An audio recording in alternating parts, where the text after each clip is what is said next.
Hi friends, मैं परविंद्र कारी। Friends, चलिए अब हम करते हैं अपनी एक नई सीरीज शुरू, the inglorious empire, what Britishers did to India. Friends, ये किताब लिखी है शशि थरूर ने। आप लोगों ने सोशल मीडिया साइट्स पर थरूर का वो आर्ग्यूमेंट जरूर सुना होगा जिसमें थरूर अंग्रेजों को ये समझा रहे हैं ब्रिटेन के अंदर कि आपके इंग्लिश डिक्शनरी में जो वर्ड है लूट, आपने उस तक को नहीं छोड़ा, इतना लूटा कि वो लूट वर्ड भी आपके यहाँ डिक्शनरी में शामिल हो चुका है। फ्रेंड्स, अगर आपको कॉलोनियल हिस्ट्री के बारे में थोड़ी भी रुचि है तो ये आप बुक आप लोगों के लिए मस्ट रीड है। तो चलिए फ्रेंड्स, करते हैं इसके पहले चैप्टर को शुरू, the looting of India. Friends, इस चैप्टर का मेन एम क्या है? इस पहले चैप्टर में शशि थरूर भारत में ब्रिटिश शासन की सबसे बड़ी वास्तविकता दिखाते हैं। संगठित और व्यवस्थित आर्थिक लूट, सिस्टमैटिक इकोनॉमिक लूट। थरूर का दावा है कि ब्रिटिशर्स ने भारत से सिर्फ टैक्स नहीं लिया बल्कि भारत की संपत्ति, उत्पादन, उद्योग, इंडस्ट्रीज, श्रम, मैन पावर, कृषि, एग्रीकल्चर और बिजनेस सब कुछ निचोड़कर अपना साम्राज्य खड़ा किया। ये चैप्टर बताता है कि भारत कैसे दुनिया की प्रमुख आर्थिक शक्ति से गिरकर औपनिवेशिक दास बनकर रह गया। ब्रिटिशर्स के आने से पहले भारत की आर्थिक स्थिति। थरूर इतिहासकारों के कई सर्वे और आर्थिक अध्ययनों का हवाला देते हैं। भारत विश्व का सबसे अमीर देश था। सन 1700 में भारत का विश्व जीडीपी में योगदान 23% तक था। ये हिस्सा पूरे यूरोप के संयुक्त जीडीपी से भी ज्यादा बड़ा है। भारत को सोने की चिड़िया सिर्फ कहावतों में नहीं कहा गया, बल्कि भारत वास्तव में एक आर्थिक शक्ति के रूप में जाना जाता था। भारत के सबसे प्रसिद्ध इंडस्ट्रीज कौन सी थी? टेक्सटाइल इंडस्ट्री, सूती कपड़ा और मलमल। Friends, steel industry, would steel, जिसे डमस्कस स्टील के रूप में भी अंग्रेज जानते हैं, वो एक्चुअल में भारत का ही स्टील था। शिप बिल्डिंग, जहाज निर्माण, दुनिया का सबसे अग्रणी देश था। हीरा, मोती, मसाले, नील, शक्कर, चाय, सब कुछ भारत से ही जाता था। ये सारे उद्योग अंतर्राष्ट्रीय डिमांड पर आधारित थे और भारत एक एक्सपोर्ट ड्रिवन इकोनॉमी था। ब्रिटेन की व्यापारिक चालें, ईस्ट इंडिया कंपनी का आगमन। ब्रिटेन भारत से सीधे व्यापार नहीं कर सकता था, इसलिए ईस्ट इंडिया कंपनी ने शुरुआत में सिर्फ बिजनेस पार्टनर की भूमिका निभाई। लेकिन 1757 बैटल ऑफ प्लासी में सब कुछ बदल गया। ब्रिटिश कंपनी अब सिर्फ व्यापारी नहीं रह गई, वो अब टैक्स जुटाने वाली सरकार बन चुकी थी। कंपनी के अधिकारी खुद को जमींदार, शासक और न्यायाधीश मानने लगे थे और यहीं से शुरू हुई भारत की आर्थिक लूट का एक संगठित युग। ड्रेन ऑफ वेल्थ, भारत से ब्रिटेन की तरफ धन बहना। थरूर इसे हिस्ट्रीज ग्रेटेस्ट रॉबरी कहते हैं। तो लूट के तरीके क्या थे? टैक्स और रेवेन्यू का अत्यधिक दबाव। फ्रेंड्स, इवन मुगलों के समय में भी टैक्स भारत के अंदर लगभग 15% था, लेकिन ब्रिटिश शासन में कई क्षेत्रों में 50 से 60% तक पहुंच गया था। किसान बर्बाद होने लगे थे, भूमि छिनती जा रही थी और अकाल बढ़ते जा रहे थे। भारतीय वस्तुओं पर भारी टैक्स और ब्रिटिश वस्तुओं पर जीरो टैक्स था। भारतीय टेक्सटाइल निर्यात में नंबर 1 था। ब्रिटिश कपड़ा उद्योग का सबसे बड़ा खतरा यही था। इसीलिए ब्रिटिश संसद में यह कहा गया, Indian textiles are more beautiful, more affordable, they must be stopped. अब रोका कैसे गया? भारतीय कपड़ों पर ब्रिटिश बाजारों के अंदर 70 से 80% तक की इंपोर्ट ड्यूटी लगाई जाने लगी। ब्रिटिश कपड़ों में भारत के अंदर जीरो ड्यूटी लगती थी। भारतीय माल या तो जला दिया जाता, और आप लोगों ने में से बहुत लोगों ने सुना होगा कि किस तरह से भारतीय बुनकरों के अंगूठे तक काट दिए गए। हालांकि इस बात पर डिबेट है, लेकिन सच्चाई जरूर ये है कि उन्हें भूखा रखा गया, बेइज्जत किया गया और उनके उद्योगों को नष्ट कर दिया गया। होम चार्जेस, अदृश्य आर्थिक टैक्स। फ्रेंड्स, भारत के टैक्स से ब्रिटिश सेना फाइनेंस होती थी, ब्रिटिश ऑफिसर्स की सैलरी निकलती थी, उन अंग्रेजों की पेंशन भारतीय पैसे से जाती थी। भारत के अंदर जो अंग्रेज प्रशासन में जो खर्चा होता था वो सब भारतीय टैक्स पेयर का ही होता था। इवन यूरोप में जो कंपनी खर्चा चलता था वो भी सब कुछ भारत से ही निकाला जाता था। भारत गुलाम था, यहाँ की कमाई ब्रिटेन की जेब में जाती थी। भारत के उद्योगों का विनाश। फ्रेंड्स, सबसे पहले समझते हैं टेक्सटाइल इंडस्ट्री का कैसे समापन हुआ। शशि थरूर यहाँ बताते हैं कि 1750 में दुनिया का 25% टेक्सटाइल भारत में बनता था, लेकिन 1800 आते आते बंगाल के बुनकर भूखे मरने की कगार पर पहुंच चुके थे। करगे बंद होने लगे थे। ब्रिटेन ने मैनचेस्टर और लैंकशायर को भारत के खिलाफ हथियार की तरह इस्तेमाल किया। भारत सिर्फ रॉ कॉटन सप्लायर बनकर रह गया था। ब्रिटेन में तैयार कपड़ा भारत के ही बाजार में बेचा जाने लगा। ये एक तरफा युद्ध था। अब स्टील इंडस्ट्री को कैसे खत्म किया गया? भारत का वुड्स स्टील दुनिया में सबसे प्रसिद्ध था। डमस्कस सॉर्ड इसी भारतीय धातु से बनाई जाती थी। ब्रिटिशर्स ने भारत में उच्च गुणवत्ता वाले स्टील के उत्पादन पर टैक्स बढ़ा दिए, कई फैक्ट्रियां बंद करवाई, तकनीक पर प्रतिबंध लगा दिया गया। नतीजा क्या हुआ? भारत की सदियों पुरानी मेटलर्जी की कला खत्म हो चुकी थी। शिप बिल्डिंग इंडस्ट्री का विनाश। फ्रेंड्स, थरूर बताते हैं कि भारत में दुनिया के सबसे अच्छे जहाज बनाए जाते थे। वे इतने अच्छे थे क्वालिटी में कि ईस्ट इंडिया कंपनी के भी कई भारतीय जहाज थे। पर बाद में ब्रिटिश कानून आया कि ब्रिटिश एम्पायर के लिए कोई भी जहाज खरीदा जाएगा तो वो सिर्फ ब्रिटेन में ही बनाया जाएगा। नतीजा क्या निकला? भारतीय शिपयार्ड्स बंद करवाए गए, हजारों कारीगर बेरोजगार हो गए और भारत की समुद्री शक्ति नष्ट हो गई। भारत के धन को चोरी करने की तकनीकी। फ्रेंड्स, इस सेक्शन में थरूर बताते हैं कि अंग्रेजों ने किस तरह से कुछ विशेष तकनीकें अपनाई भारत के पैसे को, मतलब वेल्थ को अपने देश में ले जाने की। सबसे घटिया तकनीक मैं इसे कहूंगा, नगद में खरीदना और टैक्स से भुगतान करने का तरीका। ईस्ट इंडिया कंपनी भारतीयों से टेक्सटाइल, मसाले, रेशम इत्यादि खरीदती थी, लेकिन पैसे से नहीं खरीदती थी, सीधे भारतीयों के टैक्स से। मतलब कंपनी को अपनी जेब से एक भी रुपया नहीं लगाना पड़ता था और जिससे सामान खरीदा जाता था उसे टैक्स रिबेट मिल जाती थी। सारा सामान टैक्स की रकम से मुफ्त में मिल जाया करता था। इससे बढ़िया शोषण का और साफ उदाहरण क्या हो सकता है? कर्मचारियों की निजी लूट, मतलब प्राइवेट लूट। फ्रेंड्स, थरूर लिखते हैं कि किस तरह क्लाइव, हेस्टिंग, कॉर्नवेलिस जैसे अफसरों ने लाखों पाउंड इंग्लैंड में लेकर गए। रॉबर्ट क्लाइव ने तो खुद स्वीकारा है, I stand astonished at my own moderation. मतलब उसे भी विश्वास नहीं था कि उसने इतना कम क्यों लूटा। ड्वेल गवर्नमेंट सिस्टम, दोहरी सरकार। रॉबर्ट क्लाइव ने बंगाल में ऐसा सिस्टम बनाया कि प्रशासन भारतीयों से तो चलता था, लेकिन निर्णय ब्रिटिशर्स लेते थे। अधिकार ब्रिटिशर्सों के हाथ और जिम्मेदारी भारतीयों के सर पर होती थी। इससे ब्रिटिश वाले रिवेन्यू भी लेते थे और दोष भी नहीं आता था। बंगाल फेमाइन, पहली बड़ी आर्थिक त्रासदी। फ्रेंड्स, थरूर इस चैप्टर को बंगाल फेमाइन 1770 वाले से जोड़ते हैं। अब उसके कारण मुख्य क्या थे?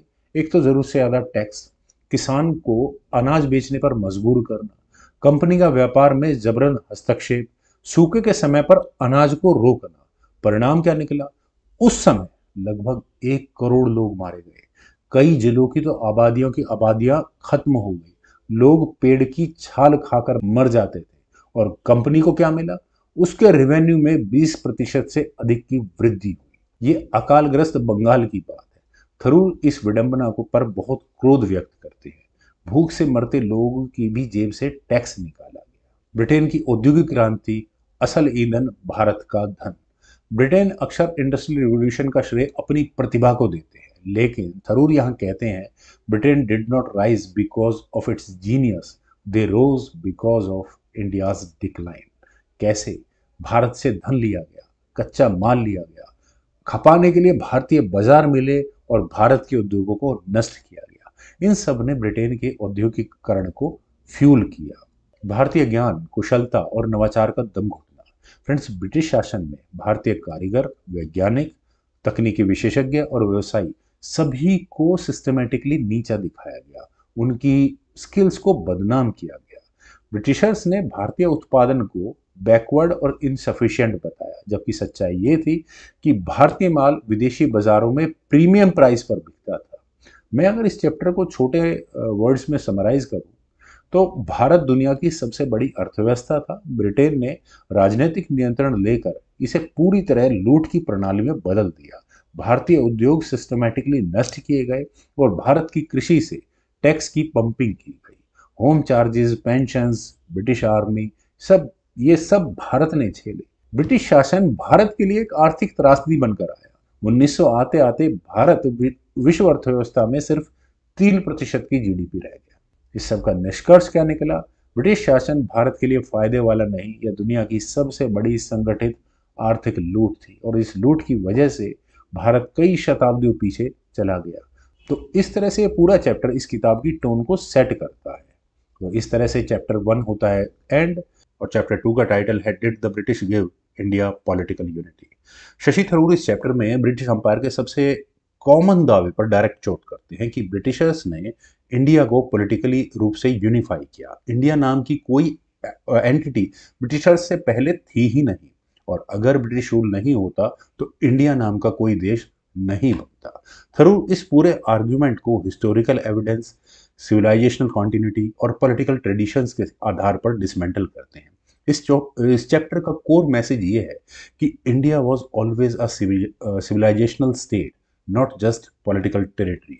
ब्रिटिशर्स यूनिटी लेकर नहीं आए, उन्होंने तो एक्चुअली में एग्जिस्टिंग यूनिटी को वीकन किया और डिवाइड एंड रूल की पॉलिटिक्स को बढ़ाया। फ्रेंड्स, ब्रिटिशर्स का क्लेम क्या है? We unified India. इस पर थरूर का जवाब, ब्रिटिश रूलर्स बार बार लिखते थे और स्पीचेस भी बोलते थे, there was no India before we came, we created India. Lord Curzon, Lord Strachey जैसे एडमिनिस्ट्रेशन ओपनली कहते थे, such a thing as India does not exist, the people of India have no identity as Indians. उनके हिसाब से India सिर्फ एक geographical expansion था। थरूर इस क्लेम को पॉइंट बाय पॉइंट तोड़ते हैं। हिस्टोरिकल कंटिन्यूटी, भारत हजारों सालों से एक सिविलाइजेशनल यूनिट था, एक सांस्कृतिक और सभ्यतागत इंडिया ब्रिटिशर्स के हजारों साल पहले से मौजूद था। थरूर बताते हैं कि वैदिक काल, महाजनपद काल, मौर्यन एम्पायर, गुप्त ईरा, विजयनगर एम्पायर और मुगल एम्पायर, सभी ने अलग अलग तरीके से पूरे सबकॉन्टिनेंट आइडेंटिटी को नर्चर किया। सिविलाइजेशनल इंडिया की 7 मुख्य पहचानें। शेयर्ड एपिक्स, रामायण और महाभारत, भारत के कोने कोने में बोली जाने वाली लैंग्वेजेस अलग हैं, रिचुअल्स अलग है, लेकिन हमारे एपिक्स कॉमन है, नैरेटिव कॉमन है, मोरल स्टोरीज कॉमन है। ये एक डीप कल्चरल यूनिटी है जो पॉलिटिकल पावर से इंडिपेंडेंट है। Shared pilgrimage routes, from Amarnath to Rameswaram, Dwarka to Jagannath, एक कॉमन सेक्रेड ज्योग्राफी ने यूनिटी को बाइंड किया। फ्रेंड्स, मैं यहाँ थोड़ा डिफर करूंगा। अमरनाथ से रामेश्वरम ठीक है, लेकिन देखा जाए तो हिंगलांज देवी से कामरूप कामाख्या तक है। शेयर्ड फिलोसफिकल सिस्टम, फ्रेंड्स, न्याय दर्शन, वैशेषिक सांख्य दर्शन, वेदांत, योग, बुद्धिज्म, जैनिज्म, सबने इंडिया को एक इंटेलेक्चुअल इकोसिस्टम बनाया। Trade and cultural linkages, ancient Indian routes, guilds और क्राफ्टमैनशिप ने पूरे सबकॉन्टिनेंट को तोड़ने के बजाय जोड़ने का काम किया। इंटर रिलीजन मूवमेंट, फ्रेंड्स, संत, कवि, शिक्षक जैसे आदि शंकराचार्य से लेकर गुरु नानक तक पूरे देश में फ्रीली ट्रैवल कर सकते थे। ऐसा कोई British made passport system Bharat में नहीं था। Common political imagination, friends, Ashok के इंस्क्रिप्शन और पुराने रिकॉर्ड्स बताते हैं कि उस समय के रूलर्स ने अपने रूल को जम्बू द्वीप या भारतवर्ष कह के संबोधित किया। एक्सटर्नल परसेप्शन, यूनानी, रोमन, चीनी सभी ट्रेवलर्स इंडिया को एक डिस्टिंक्ट सिविलाइजेशन मानते थे, ना कि एक फ्रेगमेंटेड टेरिटरी। यहां तक कि ब्रिटिशर्स की ईस्ट इंडिया कंपनी भी इंडिया वर्ड से बनाई गई थी। ब्रिटिशर्स ने यूनिटी नहीं दी, ब्रिटिशर्स ने तो डिसयूनिटी बढ़ाई। फ्रेंड्स, ये इस चैप्टर का सबसे क्रूशियल सेक्शन है। थरूर आर्ग्यू करते हैं कि ब्रिटिशर्स ने 3 तरीकों से डिवीजन को बढ़ाया। प्रिंसली स्टेट को आर्टिफिशियली एम्पावर किया। उनके अराइवल से पहले जो स्टेट्स नेचुरली मर्ज या डिक्लाइन होते थे, ब्रिटिशर्स ने उन्हें बफर स्टेट बना दिया ताकि इंडिया को पॉलिटिकली फ्रेगमेंटेड रखा जा सके। जैसे हैदराबाद, मैसूर, त्रवणकोर, ग्वालियर, ब्रिटिशर्स ने इन्हें डायरेक्टली एनेक्स नहीं किया क्योंकि फ्रेगमेंटेशन में उनके स्ट्रेटेजिक इंटरेस्ट थे। Divide and rule as a official policy, friends, communal boundaries, caste list, separate electorates on the basis of religion, ये सब ब्रिटिश इन्वेंशन थे।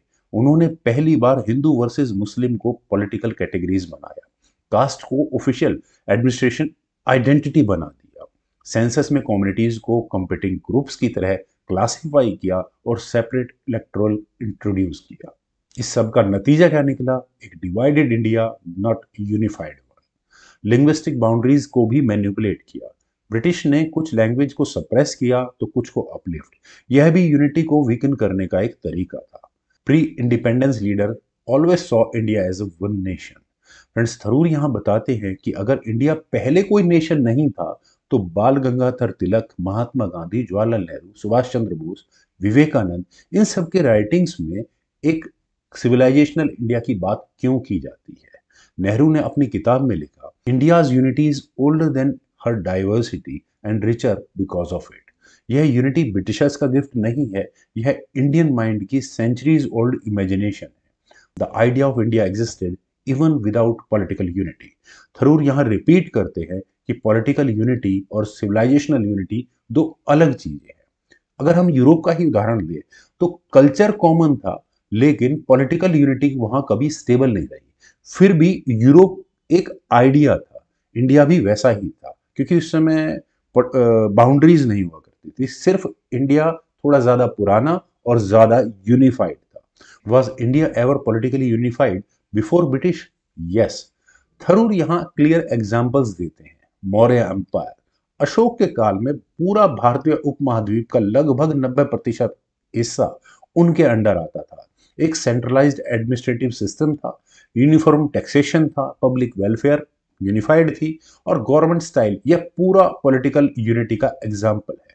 गुप्त काल में यानी गुप्त एम्पायर के समय में नॉर्दर्न इंडिया को पूरी तरह यूनाइट करके रखा हुआ था। स्ट्रॉन्ग कल्चरल और पॉलिटिकल सेंटर्स थे। इवन मुगल एम्पायर में अकबर से लेकर औरंगजेब तक पूरे सब कॉन्टिनेंट को पॉलिटिकली इंटीग्रेट करके रखा। एक करेंसी सिस्टम था, one trade system was there, uniform land revenue, जिन्हें हम टोडरमल रिफॉर्म्स के नाम से जानते हैं। इसके मुकाबले ब्रिटिश रूल कहीं ज्यादा फ्रेगमेंटेड था। ब्रिटिश इंडिया क्यों बनाया गया? Not for Indian but for British convenience. Tharoor यहां आर्ग्यू करते हैं कि ब्रिटिशर्स ने इंडिया को एक यूनिट बनाया क्योंकि उन्हें रिवेन्यू कलेक्शन आसान चाहिए था, एडमिनिस्ट्रेशन सिस्टम आसान चाहिए था, मिलिट्री रिक्रूटमेंट स्मूथ होनी चाहिए थी और ट्रेड सेंट्रलाइज चाहिए था। This was not nation building, this was empire management. Indians were not unified for their own benefit. They were unified so that British could rule them easily. British political unity means a double-edged sword. Tharoor मानते हैं कि British ने एक administrative structure बनाया, जैसे ICS, railways, post, telegraph, judicial system, all India military, centralised bureaucracy. लेकिन वो कहते हैं कि यह सब ब्रिटिश रूल को स्ट्रेंथन करने के लिए था, इंडियंस को एम्पावर करने के लिए नहीं। सीधा उदाहरण है, रेलवेज किस लिए बनाई? ट्रूप मूवमेंट के लिए।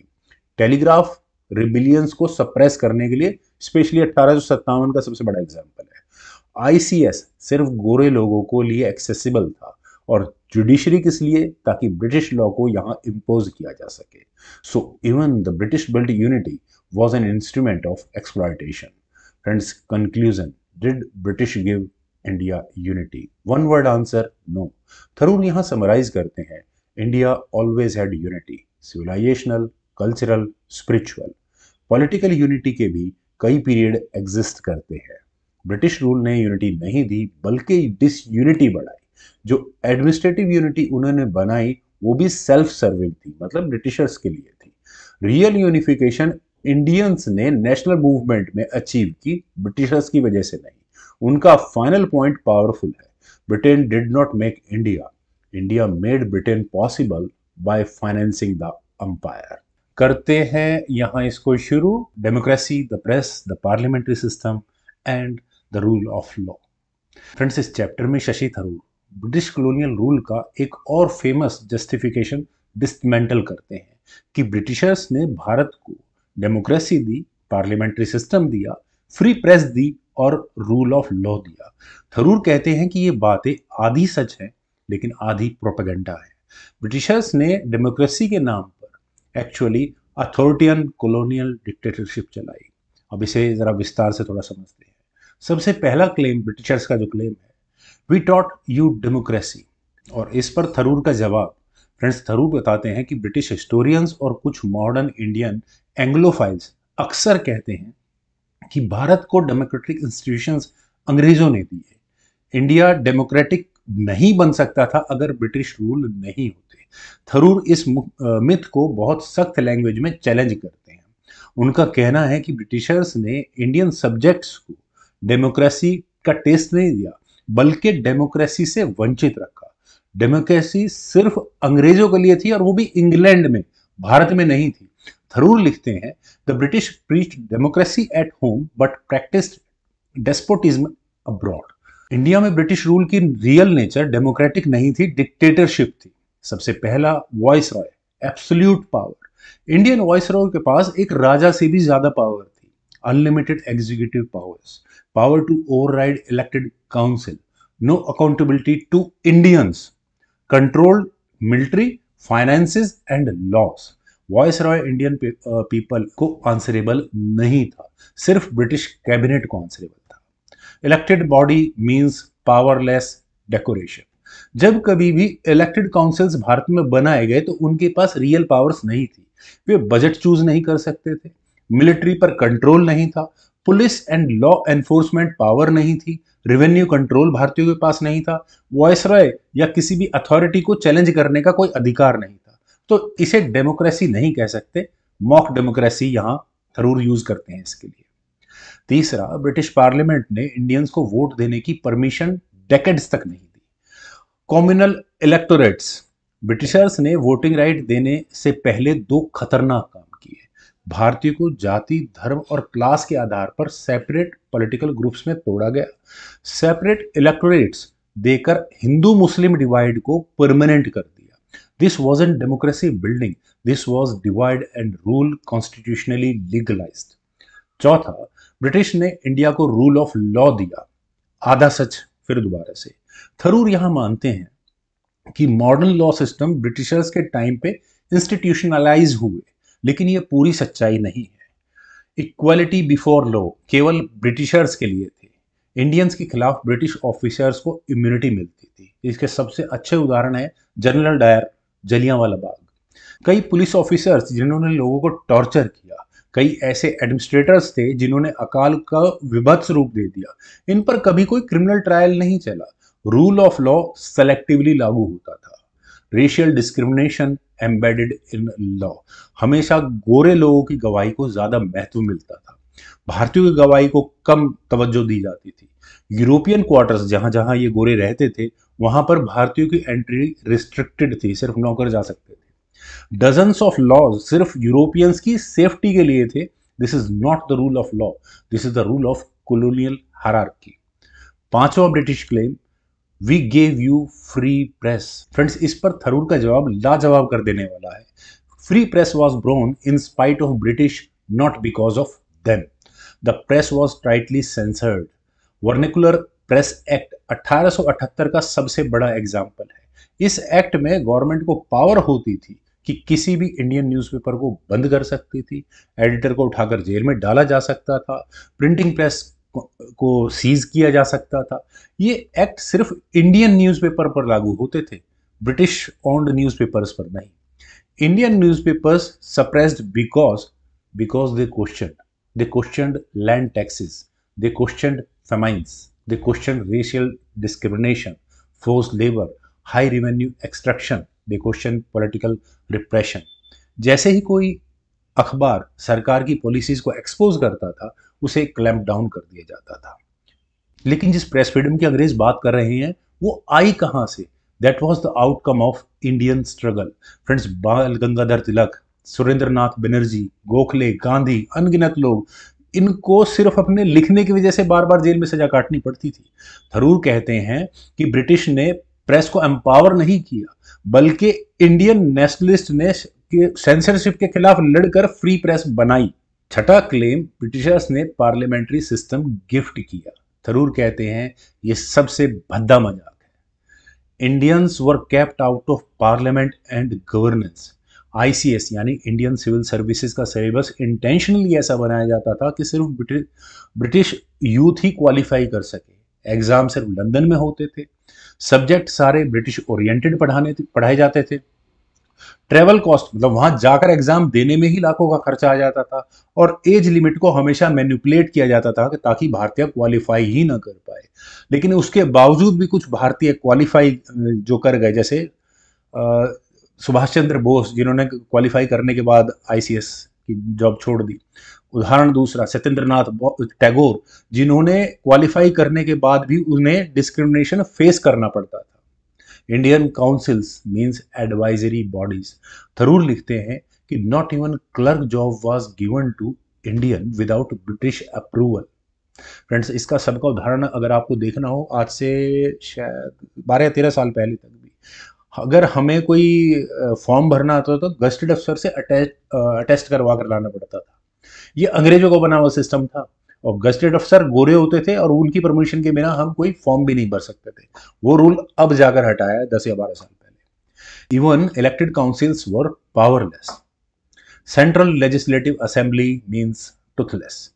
इवन आफ्टर 1919 के reforms, 1935 government of India act, real power कहाँ रही? हमेशा वाइसरॉय के पास, secretary of state for India या ब्रिटिश कैबिनेट के पास। सो पार्लियामेंट्री डेमोक्रेसी तो एक फसाड था, लेकिन उसके अंदर था कुछ नहीं कि उन्होंने सिर्फ डेमोक्रेसी ही नहीं दी बल्कि एक पॉलिटिकल अवेकनिंग पैदा की। थरूर कहते हैं डेमोक्रेसी इंडिया को ब्रिटिशर्स का गिफ्ट नहीं है, डेमोक्रेसी इंडियन की ओन सिविलाइजेशनल ट्रेडिशनल है। अगर इसके सबूत देखने हो तो एंशियंट इंडिया में सभा और समितियां हुआ करती थी। ऋग्वेद में डेमोक्रेटिक स्ट्रक्चर के पूरे डिस्कशन मौजूद हैं। बुद्ध के जमाने में गणराज्य रिपब्लिक्स हुआ करते थे, जैसे वैशाली, शाक्य, लिच्छवी और मलय। ये सब इलेक्टेड काउंसिल हुआ करते थे। और चूंकि हम भारतीय ज्यादातर गांव से जुड़े हुए लोग हैं, तो पंचायत सिस्टम को कौन नहीं जानता। विलेज गवर्नड काउंसिल्स सदियों से हमारे यहाँ पर मौजूद है और डेमोक्रेटिकली में काम करती थी। यहां पर थरूर कहते हैं Indians did not need to learn democracy from those who practised it at home but denied it in the lands of the conquered. Friends Britishers का 8वां claim that they created judiciary, friends Tharoor इसे भी एक बहुत बड़ा myth बताते हैं। हाँ, कुछ मायनों में ठीक है कि ब्रिटिशर्स ने एक स्ट्रक्चर्ड कोर्टनुमा स्ट्रक्चर जरूर फॉर्मलाइज किया, लेकिन लीगल सिस्टम इंडियन ट्रेडिशन में बहुत पुराने हैं। अगर हम एंशियंट इंडिया की बात करें तो मनुस्क्रिप्ट वहां थी, धर्मशास्त्र, अर्थशास्त्र, इवन विलेज पंचायत का तो मैंने अभी जिक्र किया ही है। ब्रिटिश कोर्ट्स को थरूर बताते हैं कि वे रेसिस्ट थी। Indians rarely got justice against white man. Friends British courts तो आम भारतीयों के लिए डरावनी, महंगी और बहुत कॉम्प्लिकेटेड थी, लेकिन आज भी कुछ हद तक ये बातें ठीक मुझे लगती हैं। थरूर का final synthesis, British did not give India democracy, they delayed it. इसके मुख्य बातें कौन सी हो सकती हैं? आईएनसी, इंडियन नेशनल कांग्रेस 1885 में बनी। मास रिप्रेजेंटेटिव आंदोलन 1905 से 1940 तक नेशनलिस्ट मूवमेंट्स ने डेमोक्रेटिक थॉट्स को और गहरा किया। 1947 के बाद इंडियंस ने अपना डेमोक्रेटिक स्ट्रक्चर बनाया। हमारा कॉन्स्टिट्यूशन हमारा इंडियन ब्रेन का प्रोडक्ट है, ब्रिटिशर्स का गिफ्ट नहीं है। ब्रिटिश रूल का एसेंस था no taxation without representation but only for themselves. Friends इस चैप्टर की अगर मैं सबसे पावरफुल लाइन कहूं जो थरूर ने लिखी है, the British may have taught us the language of democracy but the desire for the democratic freedom was always our own. उसके चैप्टर 4 की है डिवाइड एट एम्पेरा। फ्रेंड्स ये चैप्टर इस बुक के सबसे इंपॉर्टेंट चैप्टर्स में से एक है। तो चलिए अब करते हैं शुरू अपने चैप्टर 4 को, डिवाइड एट एम्पेरा। फ्रेंड्स इस चैप्टर में शशि थरूर बताते हैं कि ब्रिटिश रूल की सबसे डेंजरस और सबसे लॉन्ग टर्म डैमेजिंग पॉलिसी कौन सी थी। डिवाइड एंड रूल, फूट डालो राज करो, Latin phrase divide et impera. Friends British colonial strategy का रियल इंजन था। थरूर यहाँ क्लियर करते हैं कि ब्रिटिशर्स ने इंडिया में केवल लूट और एक्सप्लॉयटेशन नहीं किया, उन्होंने इंडियन सोसाइटी की नेचुरल यूनिटी को भी तोड़ कर रख दिया। ऐसे डिवीजन पैदा किए जो आज तक खत्म नहीं हुए। Why did British need divide and rule? Tharoor समझाते हैं कि ब्रिटिश शुरुआत में भारत में बहुत कम संख्या में थे। सन 1800 में पूरे भारत के अंदर अंग्रेजों की कुल संख्या सिर्फ 20,000 थी और उनके सामने करोड़ों भारतीय थे। तो ब्रिटिश रूलर्स परफेक्टली समझते थे if Indian unite the British empire will collapse in a single day. इसलिए उनकी सबसे बड़ी चिंता ये नहीं थी कि इंडियंस स्ट्रांग बने, उनकी सबसे बड़ी चिंता ये थी कि इंडियंस एक बिल्कुल ना हो पाए। उनका सबसे बड़ा डर था a united India is a threat, a divided India is easy to rule. Britishers ने प्रैक्टिकली डिवाइड एंड रूल को कैसे इंप्लीमेंट किया? फ्रेंड्स इस चैप्टर के एंटायर स्ट्रक्चर में यही एक्सप्लेनेशन है। थरूर इसे 3 बड़े पिलर्स में डिवाइड करते हैं। रिलीजियस डिवीजन को पॉलिटिकली इंस्टीट्यूशनलाइज करना, कास्ट और कम्युनिटी लाइंस को डीपन करना रीजनल फ्रेगमेंटेशंस क्रिएट करना। अब इन तीनों पिलर्स को डिटेल में देखते हैं। सबसे पहला पिलर, रिलीजियस डिवाइड, ब्रिटिशर्स का सबसे डेंजरस हथियार। फ्रेंड्स, थरूर लिखते हैं कि ब्रिटिशर्स ने इंडिया को रिलीजियस लैंडस्केप पर जानबूझकर एक कॉम्युनल बैटलफील्ड बनाकर रख दिया। पहले वे मिथ क्लियर करते हैं कि हिंदू और मुस्लिम सदा से लड़ते हुए आए थे। थरूर के अनुसार शताब्दियों से हिंदू और मुसलमान एक साथ रहते थे, कल्चरल फ्यूजन भी हुआ, हमारा म्यूजिक, खाना, लैंग्वेज, कला सब कुछ एक थी, एक दूसरे पर आश्रित थे हम लोग। इंटर मैरिजेज रेयर थी, लेकिन फिर भी सोशल हार्मनी बहुत स्ट्रांग थी। हमारे सभी त्योहार हम साथ साथ मनाते थे। सूफिज्म और भक्ति ने रिलीजियस का कोहैबिटेशन नॉर्मलाइज किया। अंग्रेजों के आने से पहले लार्ज स्केल हिंदू मुस्लिम रॉयट्स बहुत कम थे, लेकिन अंग्रेजों ने क्या किया, सेंसस को कॉम्युनल टूल बनाकर रख दिया। 1860 से लेकर 1901 तक अंग्रेजों ने पहली बार पूरे इंडिया को कम्युनिटीज में बांटकर रजिस्टर किया। उससे पहले कोई खुद को हिंदू कम्युनिटी या मुस्लिम कम्युनिटी की तरह पॉलिटिकली नहीं सोचता था। कम से कम लोग खुद को रीजन, अपने क्षेत्र में कास्ट या फिर जो वो काम करते हैं ऑक्यूपेशन और इस तरह की आइडेंटिटी क्लस्टर्स के से डिफाइन करते थे। सेंसस ने हिंदू, मुस्लिम, सिख, क्रिश्चियन, जैन, ज्यूज इन सबको पॉलिटिकल कैटेगरीज में बदल कर रख दिया। दिस वॉज साइकोलॉजिकल रिवोल्यूशन, जो सबसे खतरनाक था। अब बात करते हैं रिलीजियस सिंबल को पॉलिटिकली वेपनाइज कैसे किया। फ्रेंड्स, ब्रिटिश रिकॉर्ड में एग्जाम्पल्स मिलते हैं कि हिंदू यात्राओं को जानबूझकर मुस्लिम मेजोरिटी एरिया से निकलने दिया जाता था ताकि पॉलिटिकल कन्फ्लिक्ट अराइज हो, और फिर ब्रिटिशर्स शांति दूत बनकर एक हीरो की तरह एंट्री करते थे। ये ज्यादातर रॉयट्स इंजीनियर्ड थे अंग्रेजों की तरफ से। और सबसे खतरनाक का, सेपरेट इलेक्टोरेट्स। 1909 से लेकर 1919 तक अंग्रेजों ने सेपरेट इलेक्टोरेट्स दिए। फ्रेंड्स, ये चैप्टर का सबसे एक्सप्लोसिव पार्ट है। ब्रिटिश ने पहली बार मुस्लिम्स को सेपरेट इलेक्टोरेट दिया। इसका मतलब मुसलमान सिर्फ मुसलमान कैंडिडेट को वोट देगा और हिंदू सिर्फ हिंदू कैंडिडेट को वोट देगा। इस अकेली चाल ने दोनों कम्युनिटीज को पॉलिटिकल कंपटीटर बनाकर रख दिया। आपस में सहयोग बहुत कम हुआ और कन्फ्लिक्ट ज्यादा होने लगे। पॉलिटिकल आइडेंटिटी रिलीजियस आइडेंटिटी बनकर रह गई। थरूर लिखते हैं, separate electorates were the original seed of partition. Muslim elites को डेलिबरेटली प्रमोट करना। अंग्रेज जानते थे कि अगर पढ़ा लिखा मुसलमान कांग्रेस ज्वाइन करता है तो नेशनल मूवमेंट बहुत पावरफुल हो जाएगी। तो उन्होंने खास तौर पर मुस्लिम जमींदारों को फेवर किया, टाइटल्स दिए, लैंड कंसेशन दी, काउंसिल सीट्स दी, एडमिनिस्ट्रेटिव अपॉइंटमेंट्स दी। उनका पर्पस था कि कांग्रेस को एक्सक्लूसिवली हिंदू पार्टी दिखाना है। मुस्लिम मासेस को कांग्रेस से दूर रखने की पूरी कोशिश थी। ये एक पॉलिटिकल इंजीनियरिंग थी।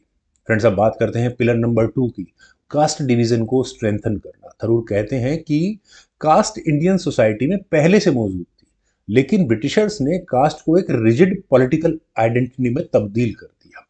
कास्ट बेस्ड सेंसस क्लासिफिकेशन, अंग्रेजों ने हर व्यक्ति को जबरदस्ती क्लासिफाई किया। Upper caste, backward caste, deprived class, tribals, पता नहीं कितनी कैटेगरीज में। उससे पहले कास्ट फ्लूइडिटी एग्जिस्ट करती थी। बहुत से प्रोफेशन आपस में कास्ट मोबिलिटी अलाउ करते थे। अगर आप रियल लाइफ एग्जांपल देखें तो आपको खुद महसूस होगा कि बहुत से सरनेम ऐसे हैं जो अलग अलग कास्ट में आपको मिलते हैं, यानी कि एक आदमी दूसरी कास्ट में जा सकता था। Caste was social category, not a rigid political category. लेकिन अंग्रेजों के कैटेगराइजेशन ने कास्ट को लीगल आइडेंटिटी बना दिया। दलित मूवमेंट को इंटेंशनली मैनिपुलेट करना। थरूर यहां एक्नॉलेज करते हैं कि दलित लीडर्स को ब्रिटिश सपोर्ट मिला, लेकिन वो साफ कहते हैं अंग्रेजों ने उनकी मदद किस लिए की, अपलिफ्टमेंट के लिए नहीं, सिर्फ इसलिए ताकि नेशनलिस्ट मूवमेंट को कमजोर किया जा सके। और इसका सबसे बड़ा एग्जाम्पल कॉमनवेल्थ अवार्ड 1932। दलित्स को सेपरेट इलेक्टोरेट ऑफर किए गए, लेकिन ये भी पॉलिटिकल इंजीनियरिंग थी। अंबेडकर और गांधी के बीच में कन्फ्लिक्ट। थरूर के अनुसार ये भी ब्रिटिश पॉलिसीज का ही आउटकम था। थरूर हमेशा कहते हैं, caste always existed but the Britishers frozen it into law of politics. Caste को एडमिनिस्ट्रेटिव रिक्वायरमेंट बनाना। आज तक फॉर्म्स में कास्ट पूछी जाती है, ये ब्रिटिश लेगेसी है। फिर सब चलते हैं पिलर नंबर 3 पर, रीजनल डिवाइड। प्रोविंसेस को राइवल किंगडम जैसा बनाना। अंग्रेज रूल से पहले इंडियन कल्चर में रीजन थे, लैंग्वेज और कल्चर्स अलग अलग थे, लेकिन ओवरऑल कल्चर और ट्रेड यूनिटी स्ट्रांग थी। लेकिन अंग्रेजों ने इसे पॉलिटिकल फ्रेगमेंटेशंस में कन्वर्ट कर दिया, लिंग्विस्टिक डिवीजन को इंटेंसिफाई करना। उदाहरण के लिए बंगाल का पार्टीशन, बंग भंग 1905 वाला, ये प्योरली डिवाइड एंड रूल पर बेस्ड था। रीजनल और लैंग्वेज दोनों लाइंस पर डिवाइड किया गया। This created Bengal versus Assam feeling, provinces को अलग अलग पावर्स देना, different regions got different administrative rules. Bombay presidency, Madras presidency, Bengal presidency, united province आज का यूपी, पंजाब, इवन बर्मा जो बाद में हमसे अलग कर दिया गया, सिंध जो बाद में अलग किया गया, ये इंटेंशनल फ्रेगमेंट्स थी ताकि कोई यूनिफाइड इंडिया की डिमांड ही ना उठ पाए। प्रिंसली स्टेट्स को बफर की तरह इस्तेमाल करना। फ्रेंड्स, इंडियन प्रिंसेस को एम्पावर करना एक ब्रिटिश की सोची समझी स्ट्रेटेजी थी। उन्हें टाइटल्स दिए गए, मिलिट्री प्रोटेक्शंस दी गई, प्रिविलेजेस दिए गए, लेकिन साथ ही उन्हें डिपेंडेंट और लॉयल रखा गया। इससे इंडियंस में और फ्रेगमेंटेशंस बढ़ गए। ब्रिटिशर्स ने कम्युनल टेंशंस को मिलिट्री रिक्रूटमेंट में भी एक्सप्लॉइट किया। ब्रिटिश आर्मी रिक्रूटमेंट स्ट्रेटजी अगर हम गौर से देखें तो मार्शल रेस थ्योरी को इंट्रोड्यूस किया गया वहां पर। अंग्रेजों ने कहा कि पंजाबीज, गोरखास, पठान नेचुरली ब्रेव है, वहीं दूसरी तरफ साउथ इंडियंस, बंगालीज और बिहारी ये लोग कमजोर हैं। अब इसे सूडो साइंस कहें ना कहें तो क्या कह सकते हैं। इससे क्या हुआ? Divide in Indian communities, created inter regional enmities. कुछ ग्रुप्स को सोशली अपलिफ्ट करो और दूसरे को डिग्रेड करके दिखाओ। पंजाब और गोरखा कमिटीज को फेवर किया गया, लेकिन उसके बावजूद भी अगर देखा जाए तो इंडियन नेशनल मूवमेंट में हमें सबसे ज्यादा पंजाबीज और बंगालीज देखने को मिलते हैं। खैर, अपलिफ्टमेंट किस लिए की गई? Not because they were better, but because they were perceived to be less likely to join any nationalist movement. British education policy created divisions. Friends, Thomas Macaulay 1835, अभी कुछ दिनों पहले मोदी जी ने वही बात रिपीट की है। उन्होंने इंग्लिश एजुकेशन इंट्रोड्यूस करते समय खुद लिखा, we must create a class of Indians who are Indian in blood and colour but English in taste, morals and intellect. इसका मतलब एक लॉयल एलीट क्रिएट करना था, एजुकेटेड इंडियंस को मासिस से अलग रखना था। एक तरह से कहा जाए तो आज जो ब्राह्मण वर्सेस नॉन ब्राह्मण का डिवाइड क्रिएट करना था। इंग्लिश एजुकेटेड इंडियंस को इंडियन सोसाइटी से बिल्कुल अलग रखना था। ये भी डिवाइड एंड रूल पॉलिसी का ही हिस्सा था। थरूर का पॉइंट, ब्रिटिशर्स ने न केवल डिवीजन क्रिएट की बल्कि डिवीजन को पॉलिटिकल वेपन भी बनाया। ये चैप्टर रिपीटेडली इसी बात को एम्फसाइज करता है। इंडियन सोसाइटी में नेचुरल डिफरेंसेस थे, लेकिन डिफरेंसेस को हॉस्टाइल, कॉम्पिटिटिव, आइडेंटिटी कन्फ्लिक्ट में बदलना ब्रिटिशर्स का क्रिएशन था। Tharoor's strongest line, the British did not create unity but they certainly create disunity. Partition, divide and rule का फाइनल प्रोडक्ट। थरूर साफ कहते हैं कि पाकिस्तान इनका आइडिया बहुत लेट आया था, वाकई में आया था। मुस्लिम लीग शुरुआत में बहुत कमजोर थी, कम्युनल टेंशंस न के बराबर थे, हिंदू मुस्लिम पॉलिटिकल डिफरेंसेस नेगोशिएबल थे, बहुत आराम से सेटल किए जा सकते थे। लेकिन अंग्रेजों की पॉलिसीज ने कम्युनल आइडेंटिटीज को पॉलिटिकल वेपन बना दिया। अलग अलग इलेक्टोरेट्स उन्होंने क्रिएट किए, मुस्लिम लीग को आर्टिफिशियली अपलिफ्ट किया, कांग्रेस को हिंदू पार्टी के रूप में दिखाने की कोशिश की। इवन ब्रिटिश राज के लास्ट डेकेड में पॉलिसीज को डेलिबरेटली कॉम्युनल रखा गया। इसका रिजल्ट पार्टीशन। तो फ्रेंड्स, इस चैप्टर में क्या कंक्लूजन निकलता है? ब्रिटिश रूल की सबसे harmful legacy, communal caste regional divides. Britishers ने यूनिटी नहीं दी बल्कि यूनिटी को इंटेंशनली वीक किया। हिंदू मुस्लिम संघर्ष ब्रिटिश पॉलिसीज का ही मैन्युफैक्चर्ड आउटकम है। Partition British divide and rule policy का फाइनल प्रोडक्ट रहा। कॉलोनियल पावर का सबसे पावरफुल टूल हमेशा से यही था, डिवीजन नॉट गवर्नेंस। आज भी इंडिया में टेंशंस ब्रिटिश ईरा के डिवीजन से ही आते हैं। थरूर की सबसे फेमस कंक्लूडिंग लाइन इस चैप्टर की यही है, the British empire did not bind India together, it bounds India in chains of division. The myth of enlightened despotism. Friends, इस चैप्टर में शशि थरूर एक बहुत बड़े ब्रिटिश झूठ को उजागर करते हैं हम सभी लोगों के सामने। अब झूठ क्या है? यही कि ब्रिटिश राज में भारतीयों को एक एनलाइटेड डेस्पोटिज्म यानी एक सभ्य, दयालु और सुधारक शासन दिया। फ्रेंड्स, ब्रिटिश नैरेटिव ये कहता है कि अंग्रेज लोग भारत पर शासन इसलिए कर रहे थे कि वे भारतीयों को सभ्य बना सके। वे कानून, न्याय, मानवाधिकार, सुधार और मॉडर्न वैल्यूज को लेकर आए। वहीं इंडियन रूलर्स डेस्पोटिक थे यानी तानाशाह थे, इसलिए ब्रिटिश रूल कंपैरेटिवली बेटर था। लेकिन थरूर इस झूठ को पूरी तरह से उजागर करते हुए लिखते हैं इस चैप्टर में। ब्रिटिश रूल ना तो एनलाइटेड था और ना ही परोपकारी। वो एक वायलेंट, एक्सप्लोटेटिव, रेसिस्ट और प्रॉफिट ड्रिवन सिस्टम था। रिफॉर्म सिर्फ दिखावे के लिए थे, सत्ता और कंट्रोल को मजबूत करने के लिए बनाए गए थे, भारतीयों की भलाई के लिए तो बिल्कुल भी नहीं। इस चैप्टर में वे कई हिस्टोरिकल केसेस, पॉलिसीज और इवेंट्स के जरिए साबित करते हैं। सबसे पहला, ब्रिटिश ने अपने रूल को सिविलाइजिंग मिशन कहकर जस्टिफाई किया। ब्रिटिश ऑफिसर्स, पॉलिटिशियंस और राइटर अक्सर कहते थे कि भारत में हम इसलिए हैं क्योंकि भारतीय खुद को रूल नहीं कर सकते, उन्हें रूल नहीं करना आता। उनका क्लेम था कि ब्रिटिश रूल ने भारत में कानून और लॉ एंड ऑर्डर स्थापित किया, बारबरिक कस्टम्स बंद किए, करप्शन हटाया और सोसाइटी को मॉडर्न बनाया।